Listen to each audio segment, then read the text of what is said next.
you're a mortgage broker trying to figure out where to spend your time and energy on social media in 2026, you're probably overwhelmed with options. TikTok, Instagram, YouTube, Facebook, LinkedIn, everyone's telling you to be everywhere at once, and you're stuck wondering which platform is actually going to make you money. So in this video, I'm going to rank every major marketing platform based on their actual money-making potential for mortgage brokers. I'll be using real data from managing 6 figures in ad spend and generating tens of millions of views for brokers this year alone. And I'm not just going to tell you which platforms are good or bad. I'm going to break down exactly which platforms deliver the highest quality leads, which ones give you the best shot at going viral, which ones help you build a long-term brand that doesn't require to hustle 24/7, and most importantly, which ones give you the best return on your time and money. By the end of the video, you'll know exactly what to focus your energy on, which platforms to avoid, and where I'm personally investing my time for myself and my clients over the next 12 months.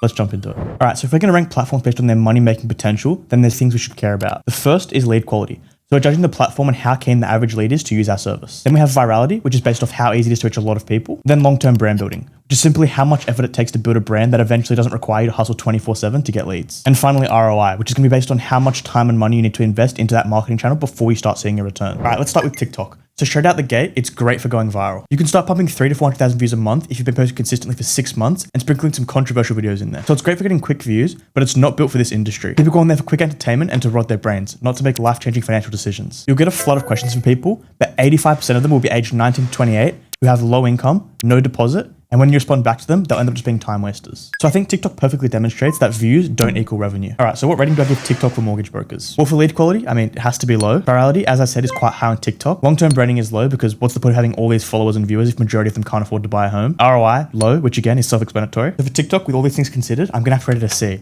However, I still think it's worth investing a bit of time because the TikTok lives have been doing pretty well lately. So if you're happy to jump on there and answer a few questions as a newer broker, then it's definitely worth a shot. Next up is Facebook. And this is actually a bit of a time sink. The reach for videos is incredibly low, and again, it's filled with a lot of time wasters. So if you're creating articles on the market or curating some data and you put a nice clickbait title on it, then you'll do pretty well. But it's a lot of effort to make this extra content for less than 100,000 reach per month. So what do I rate Facebook for organic content? Well, lead quality is low to mid. Virality, I rate very low. Long-term brand building, I rate mid. Because if you can crack into a certain niche and build communities, then you'll do pretty well. But again, it's lots of effort. And ROI is ultimately pretty low. You're not going to go very far if you only post on Facebook. I rate it also a C. All right, next up is YouTube. This is the first good one on the list so far. So long form content is a whole different beast. It's an undeniable powerhouse if you do it right. The only downside is that it takes an extremely long time to produce quality YouTube videos. For example, a short form piece of content might take anywhere from an hour and a half to 2 hours, from scripting to filming to editing and posting, whereas a YouTube video can genuinely take 35 plus hours for one video. But the positives of YouTube, and the reason why I love it so much, is because the conversion rates are ridiculously high compared to short form content. So if someone's watched a 10-minute video of you explaining a complex topic, there's a level of trust being built that you simply can't get in a 30-second reel. They'll see you as an expert, a guide, a mentor, and for the long-term brand building, it's insane. So for YouTube, lead quality is high, virality is low to mid because it's actually quite hard to grow on YouTube. Long-term brand building is very high, and ROI is mid to high, only because it takes so much time and money to get started. So overall, I'm going to place YouTube in the A tier. Okay, now we have LinkedIn.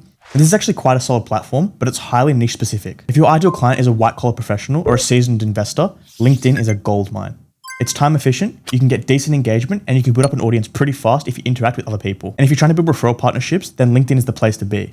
If you do it properly. You can't just connect with a bunch of people and then spam message them. But that's a topic for another day. As I said, LinkedIn is a highly niche specific platform. So if you're trying to target first home buyers or a type of demographic that isn't really on LinkedIn, then what's the point? You're better off focusing your energy elsewhere. Now for LinkedIn, I have lead quality at high, again, depending on your niche. Virality, I have it mid, because overall, it's unlikely you can make a post and get 800 likes and 40K impressions. But if you're trying to build an audience in a certain niche, then it's great. Long-term brand building, I have it mid, and ROI, I have it mid to high. So overall, I'm gonna put it at B, but if you are targeting white collar workers, I'd put it at B plus or maybe even A. All right, next up is Instagram.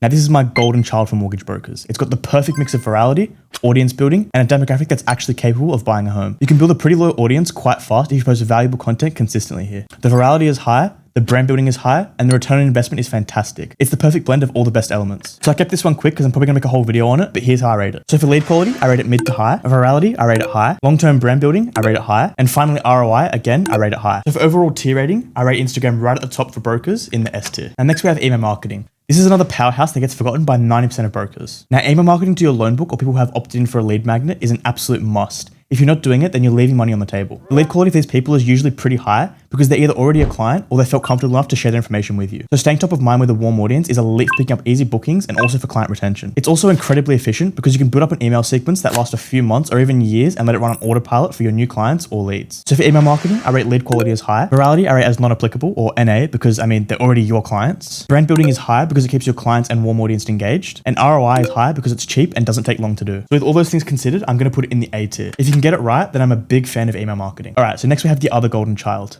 Meta ads. Now these are arguably the most effective way to get consistent bookings, but they're also the easiest way to literally burn money. If you don't know what you're doing, then you can easily tear up $5,000 in a single month. Now at the moment, they're in a weird spot ever since the financial services regulations came in February. So a lot of the information online nowadays for Facebook ads is completely outdated, which is why I plan on making a load of videos soon to show you how they really work. But the positive about this is that if you know what you're doing, it's so much easier to just wipe out all your competition because no one knows how to run them profitably. They are easily the most scalable, cost-effective, and time-efficient way to get clients now. Now for ratings, Meta ads, I'm going to put the lead quality at mid to high because you will get some time waster sneaking through. But if you put some good pre-qualification questions, the lead quality will be much higher. Virality, obviously very high because you're literally paying money to get as many views as possible. So you can easily pump out a couple million impressions a month with only a few $1,000s. Long-term brand building, very high with awareness campaigns and reach campaigns running beside your lead ads. And ROI, very high. They're basically a cheat code. So if you haven't already learned them yourself, you need to go out and learn them. Spend that time to build the skills so you can run ads profitably. And of course, I'll be posting loads of videos soon on how we run them. So for ads, no surprises here. I'm putting them in the S tier. Next up is professional referrals. So we have accountants, financial planners, real estate agents, lawyers, car dealerships, building companies,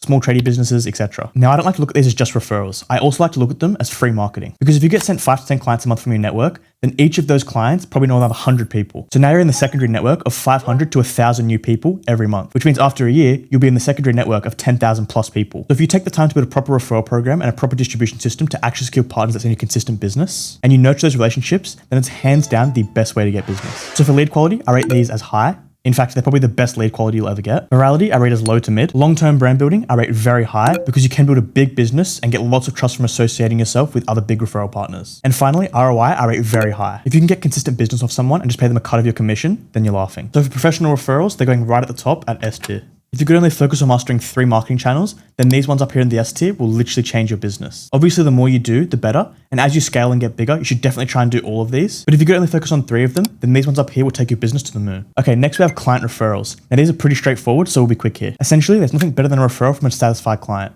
because 9 out of 10 times, they've already pre-sold the person they're referring to. So for these, I rate lead quality as high, virality as low, brand building is high, and ROI is also high. So for client referrals, I'm going to put them as S-.